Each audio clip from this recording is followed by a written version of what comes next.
Hi, everyone. Uh, uh, this is Pedro Hernandez. I'm the Senior Policy Coordinator at FairVote, where I focus on ranked choice voting and voting rights. Um, we're doing this video because we're 2 weeks away from the election, and voters have questions about vote by mail, the post office, and my favorite subject, ranked choice voting. So I thought it would be cool to be joined by the Department of Elections of San Francisco. But just a little background for those who are seeing my face for the first time. I've been doing ranked choice voting education advocacy work in the Bay Area since 2016, but I have also helped other jurisdictions transition to ranked choice voting by sharing some of the best practices that are coming out of San Francisco. Because COVID-19 has limited our ability to meet in person, we thought it would be important to do a recording and inform voters. But I also want to just give people some background as well, some more context. I want to note that San Francisco is lucky and that it has a robust Department of Elections because its electeds have prioritized the importance of expanding democracy, and it's no surprise that we have ranked choice voting here. But the Department of Elections has also done a great job at engaging the community. It has a language access program that brings in community organizations from across the city to be able to bring them to the table to be able to inform the department with as it engages with populations across the city. So today I'm joined by Evangelina Pena, outreach assistant manager with the SF Department of Elections. So please introduce yourself. Sure. Thank you so much, Pedro. Hi, everyone. My name is Evangelina Pena, but I go by Eve. And I've worked for the San Francisco Department of Elections since 2018. I'm currently serving as the Outreach Assistant Manager, and I'm also grateful for the opportunity that I get to bring my language skills to the table. And I serve as one of the representatives for Spanish media. My focus is to support the San Francisco electorate with voter education and resources, and it's a responsibility I take to heart. So, in the four elections that I've been part of, it's been exciting to introduce the San Francisco electorate to the new voting system that was introduced to voters during the November 5th, 2019 municipal election. And simultaneously, we introduced voters to the new ballot layout where San Franciscans switched from connecting an arrow to filling in ovals. And at the same time, too, we presented voters with a new ballot for ranked choice voting contests that transitioned from being presented to voters from a three-column layout to a grid-like format, allowing voters to rank up to 10 candidates or however many candidates are running on a contest.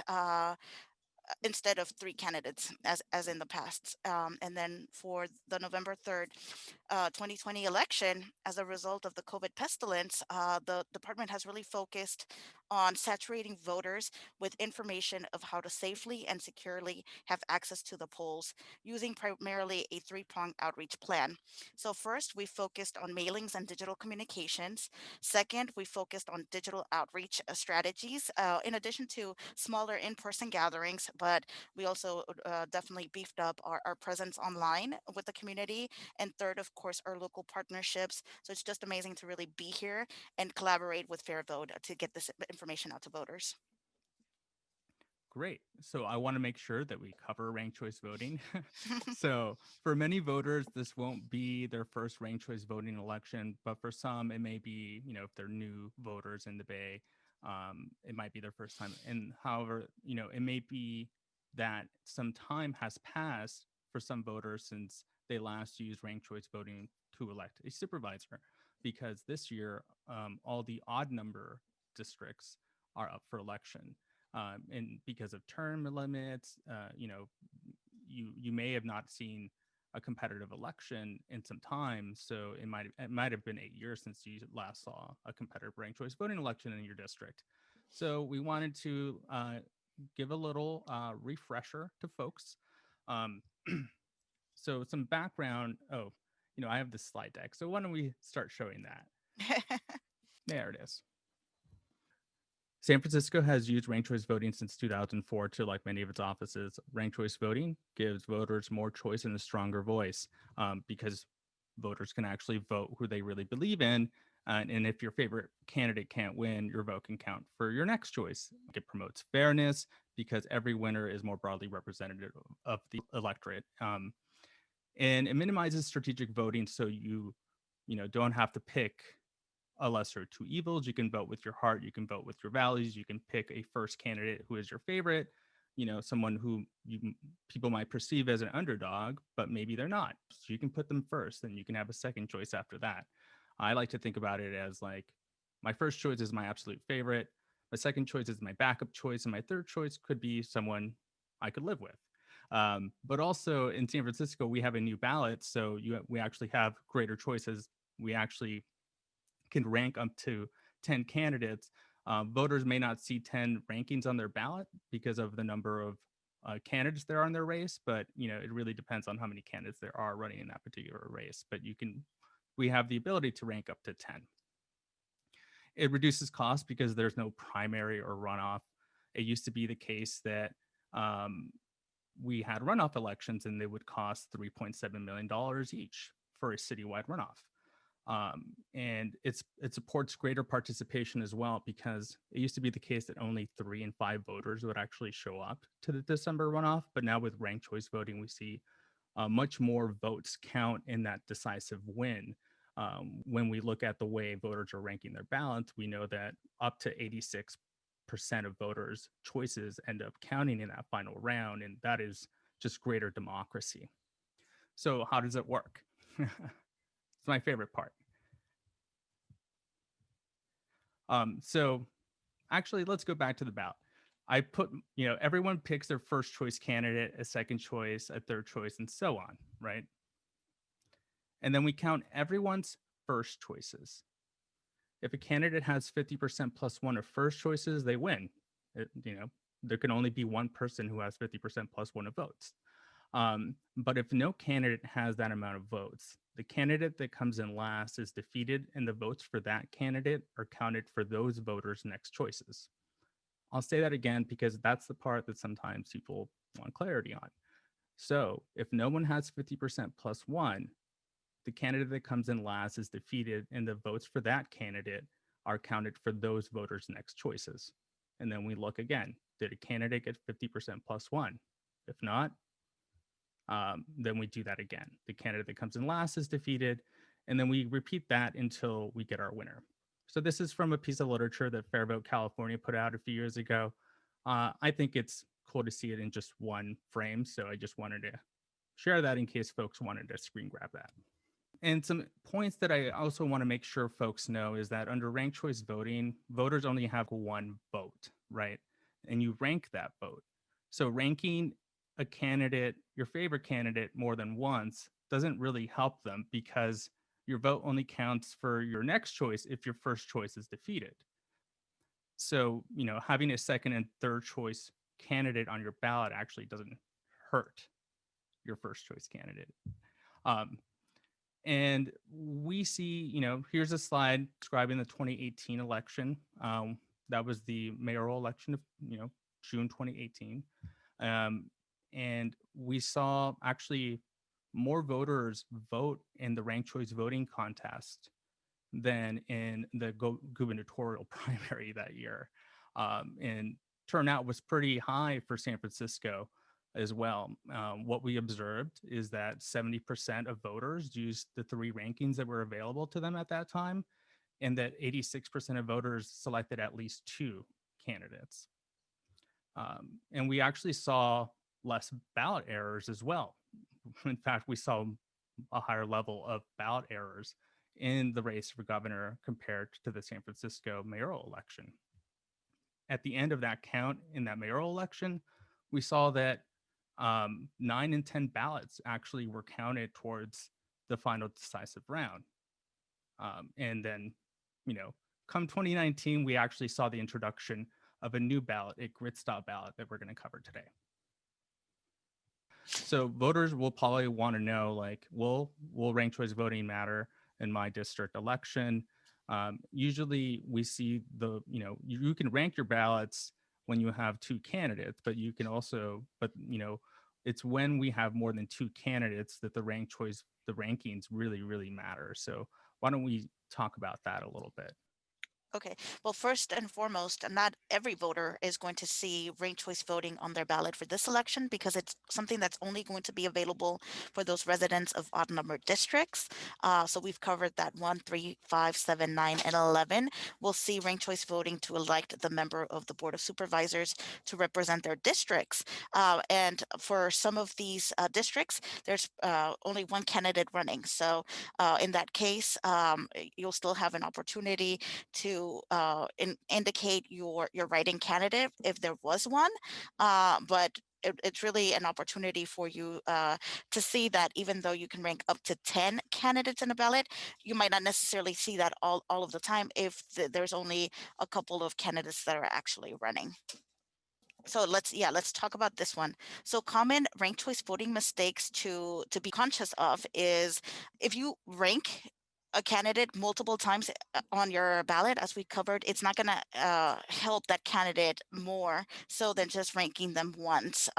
So even if you mark them all the way across, your vote for that candidate will only count once. What we do want to make sure that voters avoid is overvoting. And that's when, for example, you give your first choice rank to multiple candidates. So in this situation, we wouldn't be able to determine what the voter intent is, and we're not going to be able to count your vote essentially if you overvote because we can't determine your intent, who you actually are in favor for your first choice.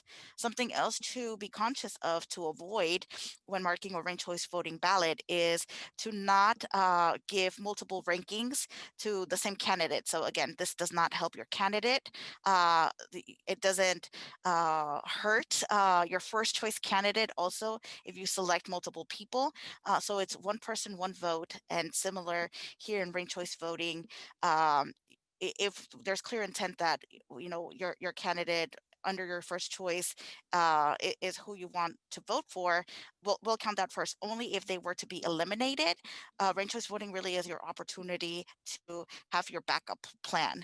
So if you have a second candidate that you'd be okay with, a third, fourth, or what have you, you would be able to put them in your ballot, but it doesn't hurt your first choice vote. It's interesting. Federal law requires that machines notify voters of an overvote. Say you make an overvote on your ballot, and when you're voting in person, when you insert your ballot into that machine will notify you, hey, there's an overvote on this ballot, and you'll have an opportunity to cure that. Um, and we know that from studying previous elections that, as many of 80% of the ballots that contain those overvotes are actually from vote by mail ballots. So you've talked about what kind of ballot Mhm. errors you can make. I know that for say you do rank a candidate more than once, your vote isn't invalidated. Your vote will count for that first choice anyway, but it just won't count for any next choices if your first choice is defeated. That's why we say like you can pick a second choice as your next choice.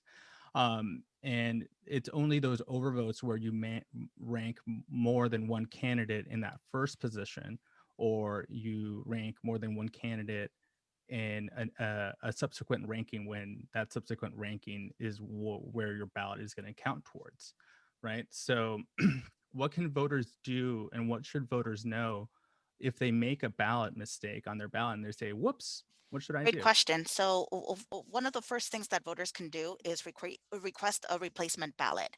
So, we have till October 28th to be able to mail out replacement ballots to voters if you wanted to get that by mail. Your other option, of course, is to take advantage of in person voter services if you wanted to surrender that ballot and get a replacement one, say at your polling place, or if you wanted to come down to the voting center. What you're also able to do as a voter, and this is what really is beautiful about verifying the votes when we receive them, that it is human eyes that will verify your ballot. So if you don't want to wait to get a replacement ballot or take advantage of the in-person services, if you clearly indicate what your intent is on that ballot, human eyes will verify that. So even for example, when we process the ballots, and if we get any outstack conditions, those ballots are automatically sent to our adjudication process. And basically, our adjudication process is a review of the ballots casted not only at polling places, at voting centers, but also those that we receive by mail to find a resolution of what the voter intent is. So, outstack conditions include, for example, blank ballots, contests that are overvoted, contests with write in candidates, and ballot marks that are unreadable or marginally readable. So, any changes made during the process will still continue to preserve the original intent of the voter, but we are able to duplicate your ballot, and basically correct it for you if you wanted to indicate on your ballot how you actually want your vote casted. So if you make a Great. mistake, put a note, indicated that this is my first choice. If this is not, if you, for example, made an error in the ballot, so that's how you would be able to cure it. If you're voting by mail. If you're voting in person, there's of course when you're putting the ballot through our voting equipment, there'll be a notification that will let you know you have y- an overvote, or you didn't select any candidate for this for this option. You'll be alerted, and then similarly, you will get a chance to review what the intent is. So you'll get notifications that really allow you to make sure that you're voting accurately. Yeah, and I know that the Department of Elections has started publishing images of the ballots as well, starting in 2019. So there are these huge files, but you can actually see all of the ballot markings, and that's just kind of showing to the how transparent this process is. You can actually download the ballot images. Hmm. They also put it out in in a code, so you can actually verify the count if you have a background in software development, so or coding. So that's something that I know some San Franciscans have taken advantage of writing their own scripts and running the count. Hmm. um, but but yeah, it's really good to know that voters can take affirmative steps to um, you know um, indicate to the Department of Elections what their intent was with their ballot. And that's, I gather, not just for ranked choice voting contests, but for all contests, right? Correct. Correct. Yes, because we do the adjudication process, and not only do we still provide the images to voters of how it was marked by the voter, but also what steps we, as a department, took to remedy that ballot to make sure we count that vote. And I should note that all of those ballot images are anonymous. So, Correct. yeah, so all it's a very transparent process, but it's all anonymous ballots. So folks can have faith that their ballot is anonymous when they cast it. Um, the other thing that's interesting about voter errors is that some scholarship has come out that it seems like ranked choice voting is not an outlier when it comes to ballot error mistakes, that you see a lot of ballot error mistakes across the ballot in all contests. We found that to be true as well, but also I know there's other literature coming out that are folks watching this might be interested to know. It's just I think ranking is intuitive, but I think it's also important to know for people that there is a way in San Francisco to indicate your true preferences if you make a mistake on your ballot. So thank you for that explainer. Um, one question that people are having around vote by mail is, a lot of voters are hearing that their ballot might be rejected if their signature on their ballot doesn't match the signature on file. So this concern, I think, is really for like newer voters who might not remember how and where they registered and what their signature looked like when they registered to vote, because you can do it at the DMV and you can do it via the voter card that you could submit. So could you tell us about how the Department of Elections matches signatures and what voters should do if they cannot remember their wet signature? Certainly. So this one is a great question, and the department really invests time to make sure that that we're training our staff to be able to review all of the different processes that we have in place to make sure that voting is free, fair, and functional. So the department does compare the signatures captured from the return vote by mail envelope and the signature from the voter's original affidavit of registration. So for those that, for example, register through the Secretary of State's website, there's an opportunity for you to be able to submit your DMV signature. So, that's one cool way of verifying with your driver's license or your identification what your signature looks like. And then for those that provided a wet signature, um, we basically perform a visual comparison and we look for commonalities between the signature's broad characteristics or overall composition. So we look at general writing style, writing speed, overall spacing, size, proportion, slang, direction, and local characteristics for special parts of individual letters. So we look at internal spacing, letter size, proportion, curves, loops, cross points, pen lifts, initial and terminal strokes. So we really get this robust training to be able to capture the signatures and be able to compare them. So what we also do is there's a lot of safety nets as well. So the process ensures that we don't challenge any ballot for signature related reasons unless really there's no signature on the envelope that at least three staff members have been able to say, we want to challenge this. So we look at every signature that could be in a voter's file. So if you ever did any transactions with the Department of Elections, we keep signatures on hand for those newer voters. Like I mentioned, we check with the DMV as well to see what signature is on file for you. And in situations where, for example, we would not be able to determine if a signature does not compare, this is again another great opportunity that the department takes proactive steps to inform voters and provides options to remedy the issue. So really, I think for this election, it's so vital that you vote early. So then that way, if you vote early and there were any hiccups or any concerns with your ballot, that we're able to contact you right away. So we sent letters usually to voters to notify them if there was any concerns with their signature on file. And then this is another great opportunity for me to just really pitch how important it is that even though it's optional in your voter registration, that you provide an email address or a phone number because really you can get a letter, but if we can speed up the process and get a hold of you right away, if there's any concerns with your ballot, what better way to get a hold of you than by phone or an email? So just important that that we ourselves verify through multiple people before we actually reject any ballot. So lots of steps and safety nets that are put in place. That's great. Um, so along the lines of vote by mail, I do have another question. Um, so a lot of folks have been watching the news and they hear about the United States Postal Service, and they have been in the news quite a bit this year. So voters are eager to kind of know, like, how do they make sure that their ballot arrives on time? California, had E+3, right? Mhm. Which means that a ballot postmarked on by election day can be counted if received 3 days after the election, which is that Friday. However, I understand that this has changed to E+17, which means that the ballots postmarked on election day can be counted so long as they arrive within 17 days after the election. What should voters know about making sure their ballot is counted? Yes, so I can't emphasize enough to vote early and basically don't delay in returning your ballot because voters they have the option to return their ballots through USPS boxes.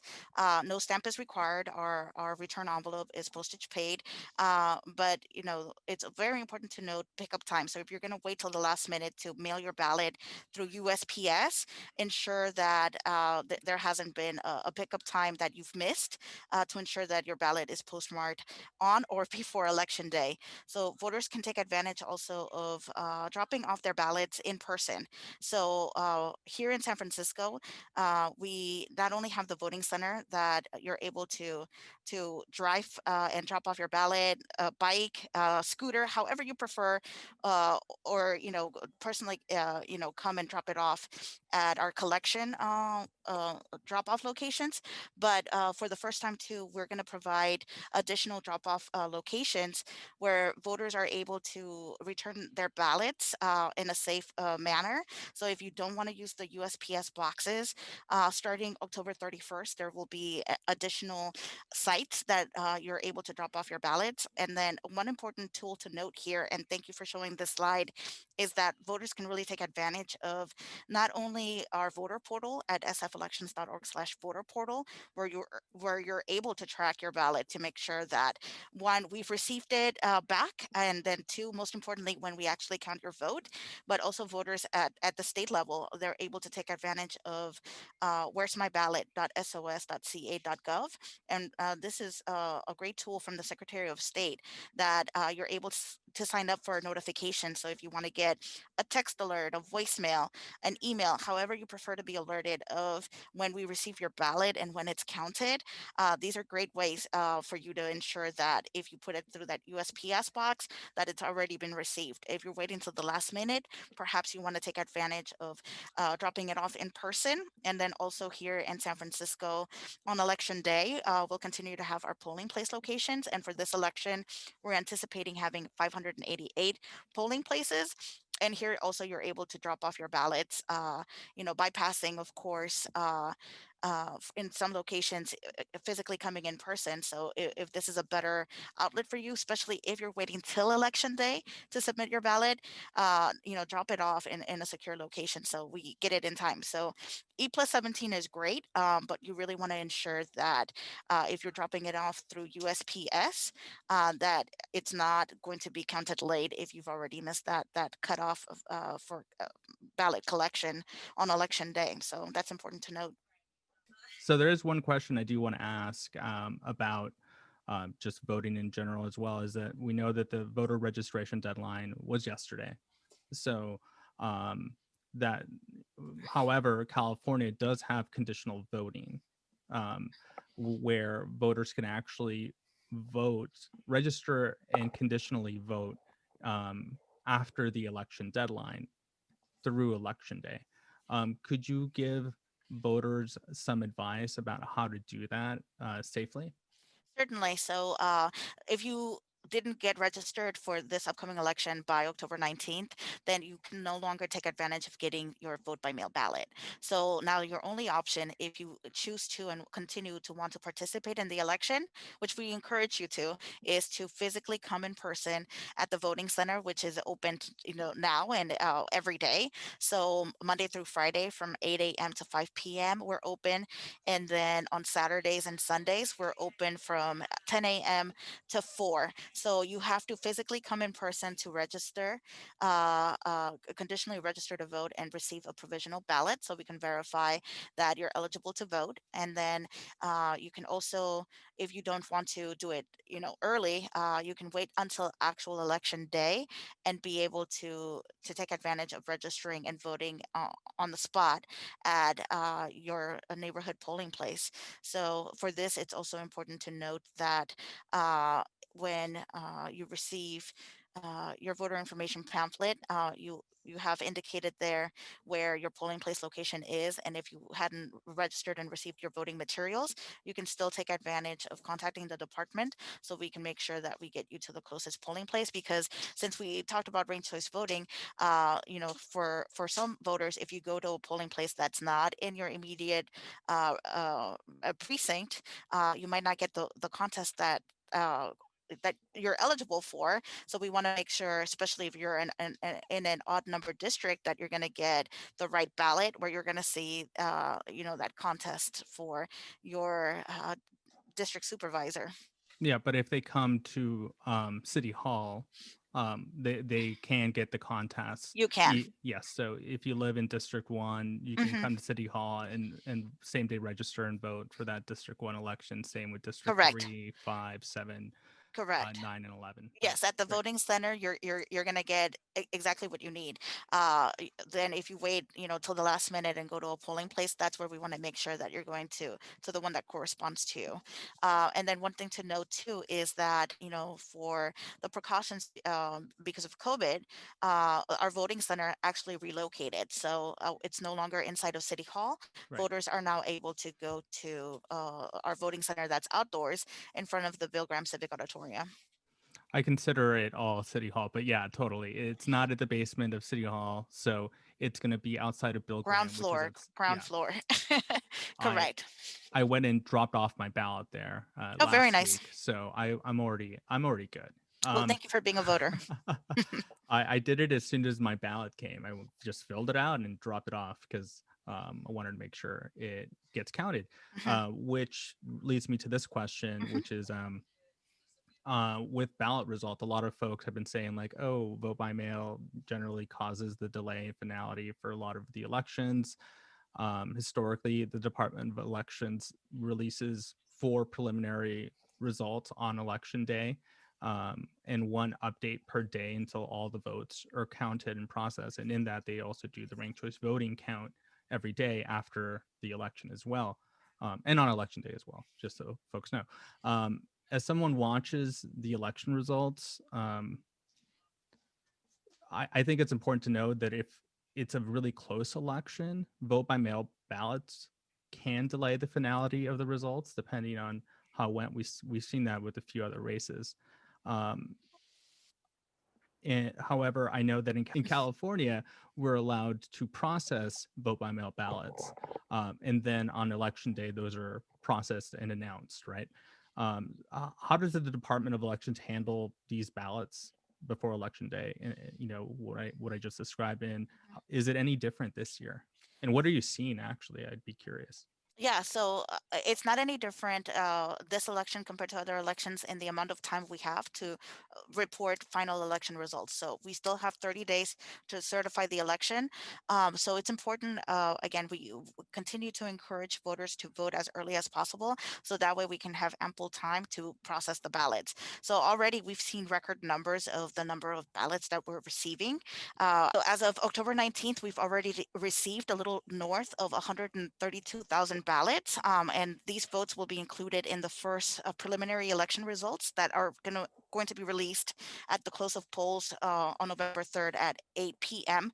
And we will continue to provide preliminary results until we count all the ballots. So, I mean, our message really is vote as early as you can so we can start processing those ballots.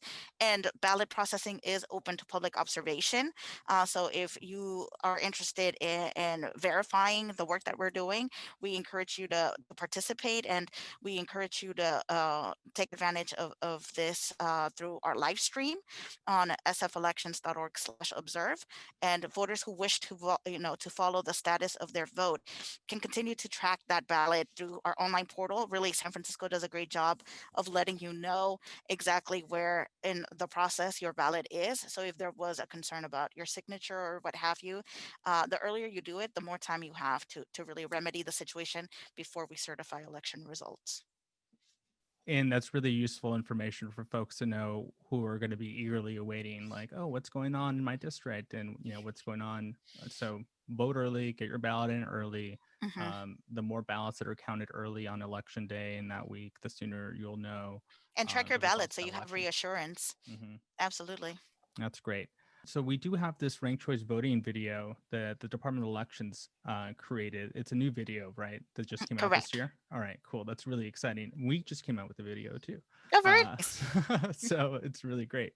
So I'm hoping. So what we'll do is we'll play that now, and why don't we? Yeah, at the end of that, we can, any other advice, or do you think we can just wrap it up? No, I think I've shared the core of the information, which is Yeah. vote early, track your ballot, and if in doubt, don't hesitate to reach out to the Department of Elections. I mean, we continue to provide in-person services. We are following by all the best protocols, of course, to ensure that everyone has an opportunity to safely vote and participate.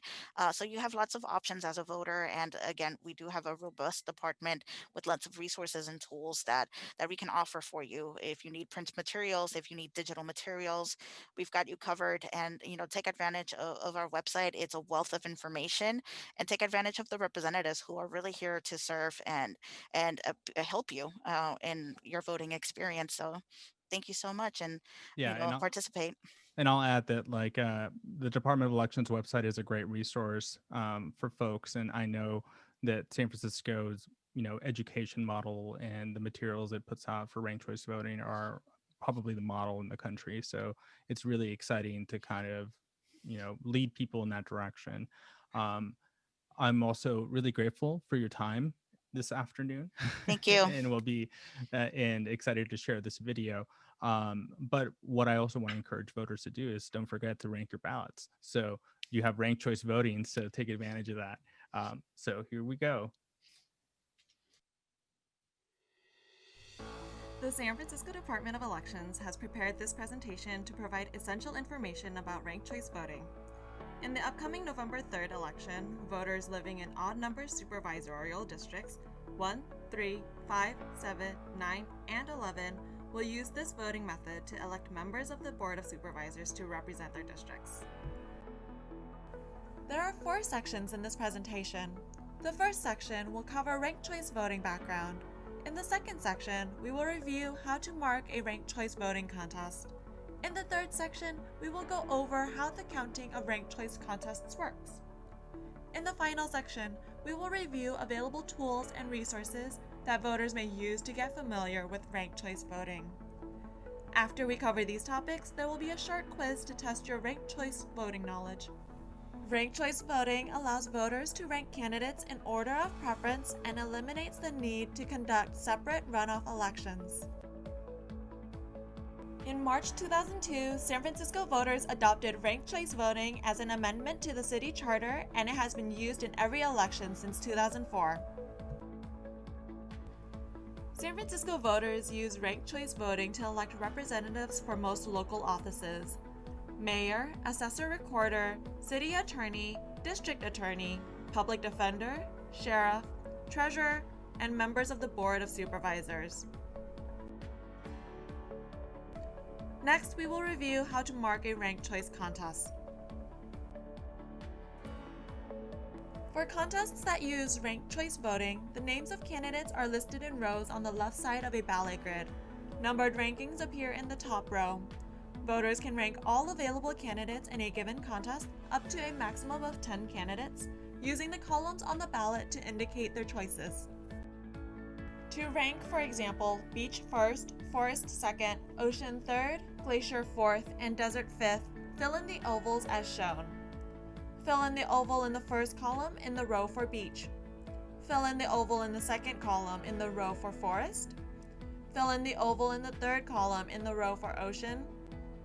Fill in the oval in the fourth column in the row for Glacier. And fill in the oval in the fifth column in the row for Desert. To vote for a qualified write-in candidate who is not listed on the ballot, voters can write the person's name in the space at the end of the candidate list and fill in the oval for the rank. When marking ranked choice voting contests, there are a few key points to remember.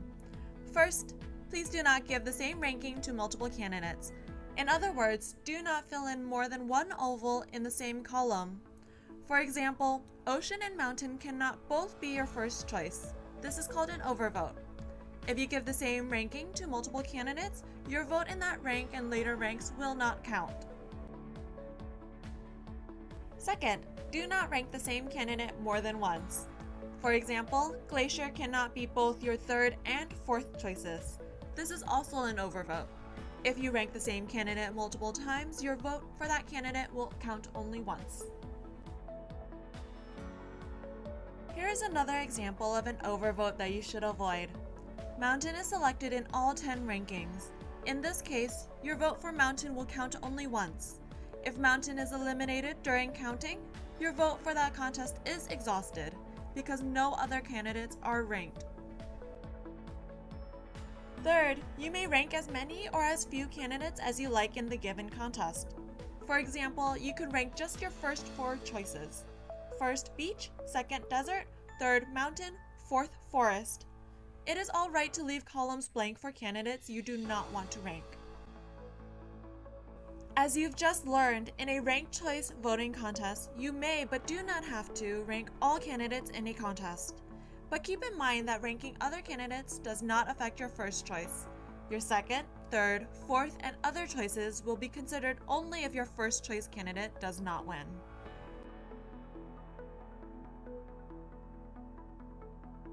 Next, we will review how ranked choice voting contests are counted. First, everyone's first choice is counted. If no candidate receives a majority of first choice votes, the last place candidate is eliminated.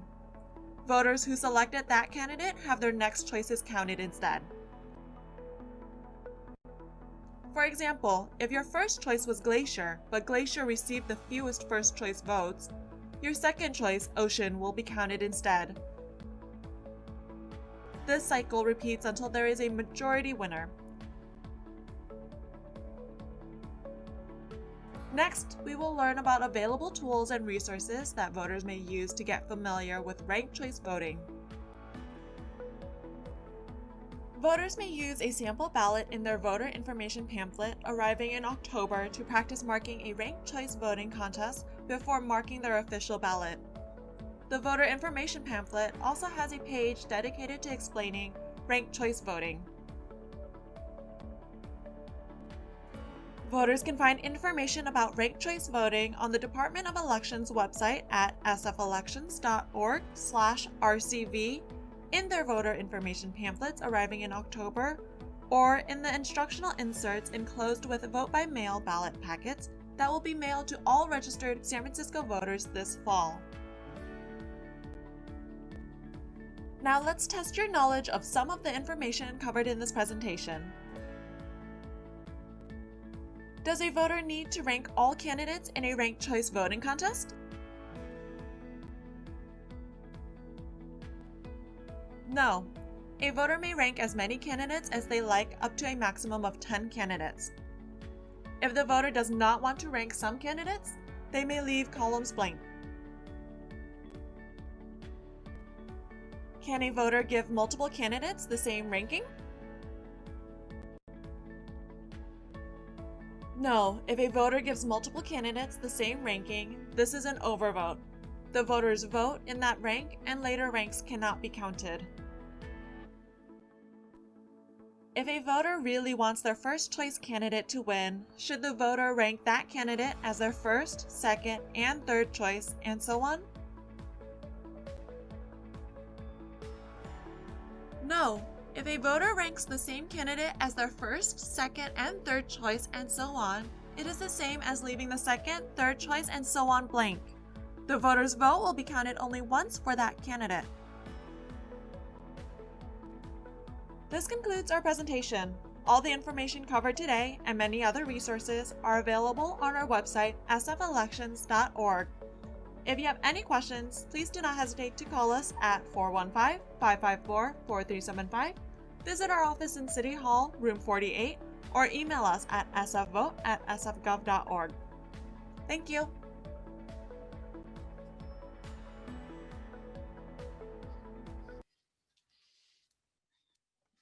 That was pretty good, right? That was great. And I also want to add that I believe you have this video in various languages as well. Correct. Thank you. You brought me down to a great point. And here in San Francisco, we really pride ourselves on our language access ordinance. And the department produced this video not only in English, but we have it available in Spanish, Chinese, and Filipino, just like our print materials as well. And then also for our accessible voting equipment that voters want to take advantage of.